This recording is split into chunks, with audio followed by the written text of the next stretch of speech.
देर रात के गहरे अंधेरे में राधिका एक हॉन्टेड लोकेशन को कवर करके अभी रेलवे स्टेशन पहुंचकर अपनी ट्रेन का इंतजार कर रही थी। उसे भूतिया जगहों पर जाकर आत्माओं के बारे में रिसर्च करने का शौक था, लेकिन आज वो कुछ बेचैन थी। उसके चेहरे पर आज कुछ अलग से ही भाव थे। वो डरी सहमी सी थी। उसे ट्रेन का इंतजार करते हुए अब आधा घंटा बीत चुका था। उसने अपनी कलाई पर बंधी घड़ी में समय देखा तो रात के करीब 1:45 बज चुके थे।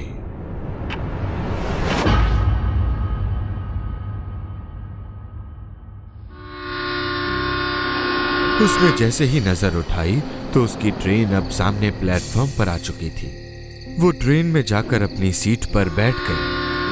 ट्रेन के उस डिब्बे में ज्यादा लोग नहीं थे। वो सीट पर अकेली बैठी थी। उसकी आंखों में नींद भरी थी। उसे देखकर ऐसा लग रहा था जैसे वो कई रातों से सोई ना हो। उसने सोने के लिए अपनी आंखें बंद की और ट्रेन की खिड़की पर सर टिकाकर सोने की कोशिश करने लगी। ट्रेन की आवाज इतनी तेज थी कि उसकी आंख नहीं लग पाई। वो फोन से अपने ईयरफोन्स कनेक्ट करके गाने सुनने लगी।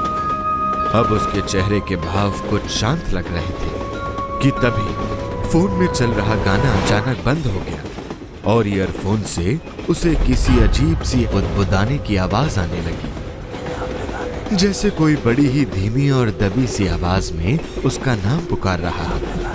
उसने घबराकर अपने कानों से ईयरफोन्स को निकाल दिया और अपनी आंखें खोल ली। अचानक आंखें खोलते ही वो अपने सामने के दृश्य को देखकर घबरा उठी। उसके सामने लाल साड़ी पहने एक जवान महिला बैठी थी, जो बिना पलक झपकाए बस एक टक उसकी ओर घूरे जा रही थी। राधिका ने घबराते हुए उस औरत से पूछा, आप भी देहरादून जा रही हैं क्या? उस औरत ने राधिका की बात का कोई जवाब नहीं दिया और बड़े ही अजीब तरीके से राधिका को देखकर मुस्कुराने लगी। उसकी डरावनी हंसी को देखकर राधिका सहम गई।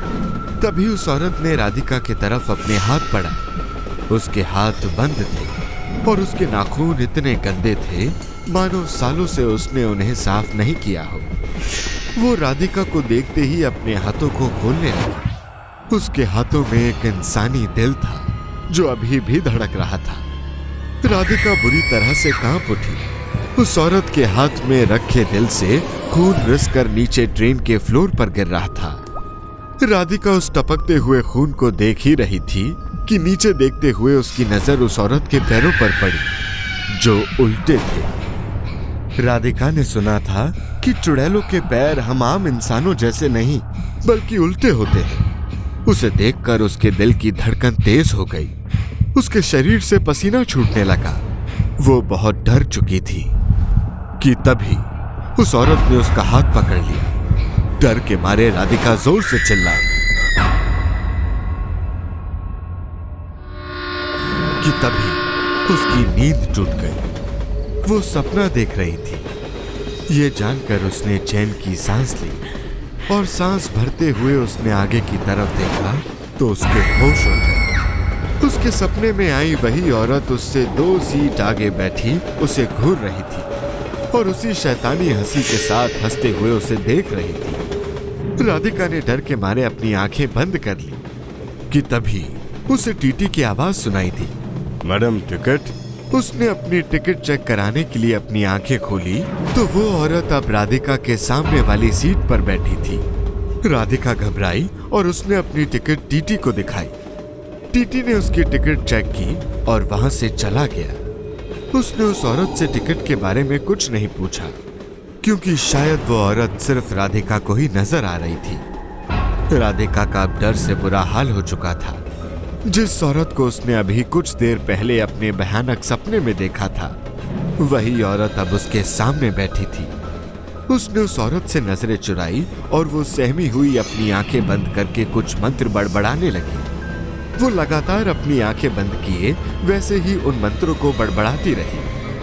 कुछ देर बाद उसने अपनी आंखें खोली तो वो औरत अब उसके सामने नहीं थी। उसने दाएं बाएं नजर घुमा के देखा तो उसकी बोगी में बैठे बाकी के पैसेंजर्स भी अब वहां नहीं थे। ये देखकर वो असमंजस में पड़ गई। क्योंकि जब से ट्रेन स्टेशन से निकली थी तब से एक बार भी किसी स्टेशन पर नहीं रुकी थी। राधिका ये सोच ही रही थी कि तभी ट्रेन का टीटी उसके पास आया। खिड़की बंद कर लो मैडम, आगे आने वाला स्टेशन सुरक्षित नहीं है। राधिका ने घबराते हुए पूछा।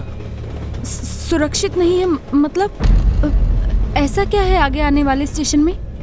राधिका का सवाल सुनकर वो उसे देखकर बड़े ही अजीब तरीके से मुस्कुराया, ठीक वैसे जैसे वो औरत राधिका को देखकर मुस्कुरा रही थी।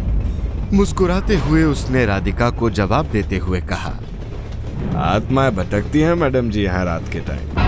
खामा कोई आपके पास आकर बैठ गई तो आपको खतरा हो जाएगा। उसकी बात सुनकर राधिका को वही औरत याद आने लगी कि तभी उसने टीटी से सवाल करते हुए कहा, यहाँ जो पैसेंजर बैठे थे वो अचानक चलती ट्रेन से कहाँ चले गए? उन्हें किसी दूसरी बोगी में शिफ्ट किया है तो मैं भी वहाँ जाकर बैठ जाती हूँ। कौन से पैसेंजर मैडम जी? इस बोगी में तो आपके अलावा कोई है ही नहीं। चलो मैं चलता हूँ, खिड़की बंद कर लेना याद से। टीटी की बात सुनकर राधिका के शरीर से डर के मारे लगातार पसीना छूट रहा था। उसने डरे सहमे अपने कांपते हुए हाथों से खिड़की बंद की और अपनी आंखों को बंद करके बस सुबह होने का इंतजार करने लगी। आंख बंद करते ही उसे वही सब दृश्य दिखाई देने लगे तो उसने परेशान होते हुए अपनी आंखें खोल ली। तभी उसे किसी औरत की रोने की आवाज सुनाई देने लगी, जैसे कोई किसी दुख में सिसकियां भरते हुए रो रहा हो। रोने की उस आवाज को सुनकर उसका मन बेचैन हो उठा। उस आवाज का पीछा करते हुए वो ट्रेन के गेट तक जा पहुंची। एक औरत वहां अपने चेहरे को नीचे करके लगातार सिसकियां भरते हुए रो रही थी। उसने उस औरत से पूछते हुए कहा, क्या हुआ बहन जी? आप यहाँ बैठकर ऐसे रो क्यों रही हैं? ये स्टेशन ठीक नहीं है, आप अंदर चलिए। राधिका ने जैसे ही उससे ये बात कही तो वो औरत अपना चेहरा ऊपर उठाकर राधिका को देखकर मुस्कुराने लगी। वो वही औरत थी जो उसके सपने में उसका पीछा कर रही थी।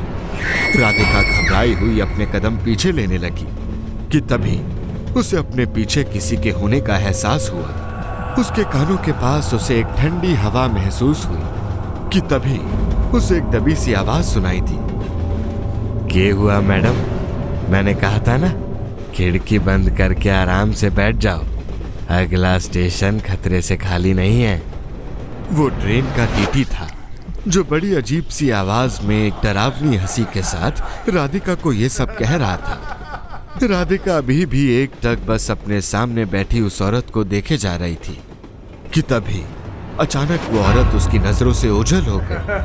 टीटी बार बार एक भयानक हंसी के साथ राधिका को उसकी सीट पर जाने के लिए कह रहा था कि तभी राधिका पीछे मुड़ी और राधिका को देखकर वो टीटी दंग रह गया। राधिका का चेहरा अचानक से बिल्कुल सफेद पड़ चुका था। उसकी आंखों के नीचे काले गहरे गड्ढे छा गए थे। वो टीटी की ओर बढ़ी और पूरी ट्रेन में अचानक अंधेरा छा गया। टीटी की एक भयानक चीख के साथ सब कुछ बिल्कुल शांत हो गया। शायद इतनी देर से टीटी जिस खतरे की बात कर रहा था वो राधिका ही थी, जो सिर्फ अपने स्टेशन के आने का इंतजार कर रही थी।